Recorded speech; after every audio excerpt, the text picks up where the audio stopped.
نو په مسلمانانو کې چې کوم سړی بېدینه یي که نه نو په هغه باندې دا قسمه کیسې ډېر اثر کوي. زه دا نه یم چې په دینداره سړي اثر نه کوي، دا خو لازم انسان دی کمزوری دی، خو په دینداره سړي باندې دومره اثر نه کوي چې لیونی کي.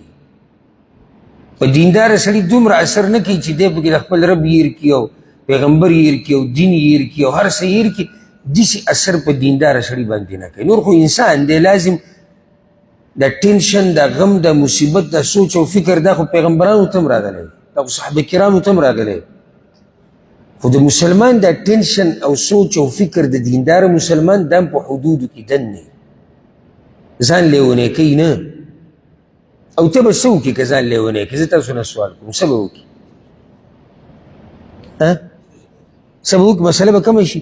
مسله دې ښه ډېره کړه، ځکه که تا ډېر ټینشن نه کولی او دماغي حالات ته برابر وې، بدن به دې برابر وې، نو څه نه څه حل به دې د الله په توفیق سره دې مسلې ته راویستی. خو چې سهار ماښام سوچونه کې ورسره نشې تماشې شروع کړي، بیا ورسره غزلې او ټپې اوري، ته به د دې مسلې څه حل راوباسې؟ ما ته دا ووایه څه حل شتي؟ حل د دې دا دی چې تا اول الله ته رجوع کړي، دویم ځان مضبوط کړي د الله په توفیق سره، چې دا مسلې ته خو هر چا ته ژوند کې راځي. نو دا دوه غټې وجې دي، وجې نور هم ډېرې، او زما موضوع دا نه ده. ولې نن سبا خلکو ته ذهني ټینشن ډېر شوی دی، تر دې چې بعض خلک لیونیان شو؟ د هغې یو وجه اقتصادي کمزورتیا، اقتصادي حالات چې کله ګډوډ شي دا ډېره ګرانې، چې سړی کور ته راننوځي که نه او د دې نه قسمه قسم مطالبات وشي د بچو، د ښځې، د مور پلار، او د سره جیب کې څه نه وي. دا ډېر ګران حال وي، چا باندې چې دا حالات رب العالمین دوته اسانه کړي. چاله چې الله نعمتونه پراخه ورکړي هغه دا قسمه کیسې نشي محسوسولی، هغه وایي دې کیسې دي خو جیب ته لاس که وورېږه، دا خو څه کیسې وي. خو دا څومره ګرانې څومره تکلیف وي، د هغه کس ته پته چې هغه خپل بچی ویني او د هغه بچي ارمانونه دي او دا ارمانونه دی ونه پوره کولی نه شي، د خپله ښځه ویني، د مور پلار ویني او د هغوی ارمانونه دی پوره کولی وله نه شي. دا ډېره لویه سخت. نو چې کله بیا دینداري ورسره نه وي نو دا سخت سړی ذهني بیمار کی، اخر ته لیونی جوړ شي. وګوره دا سختې مصیبتونه په ټولو باندې راځي. زه بار بار تاسو ته دا خبره کوم، موږ کې په هر چا باندې څه نه څه مسله شتي، هر چا ته هغه تا سره چې میلاو شي که نه او د خندا شیني.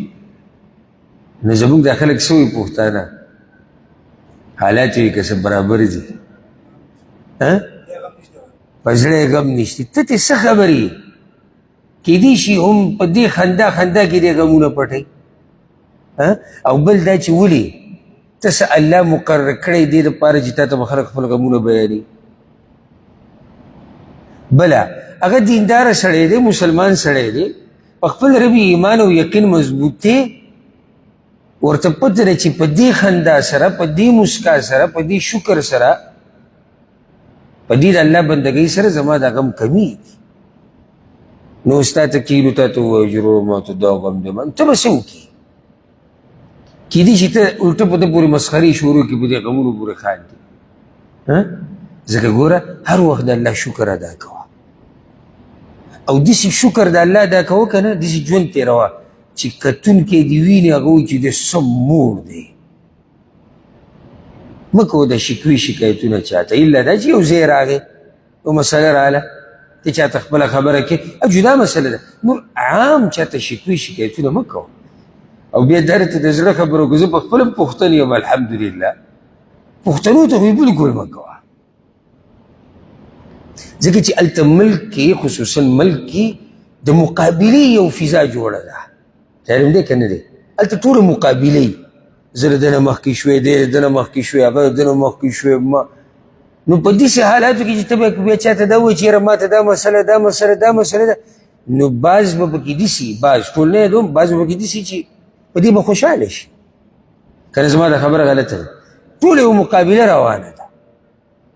هر وخت د الله شکر ادا کوئ، هر وخت الحمدلله وایي، او مصیبتونه غمونه دا هر وخت نه وي یو وخت به داسې راشي چې دا هر څه به الله رب العزت دا به ختم کړي الله رب العزت دې زموږ هر قسمه غم او مصیبت ختم کړي الله رب العزت دې د دنیا او د آخرت د سختو نه موږ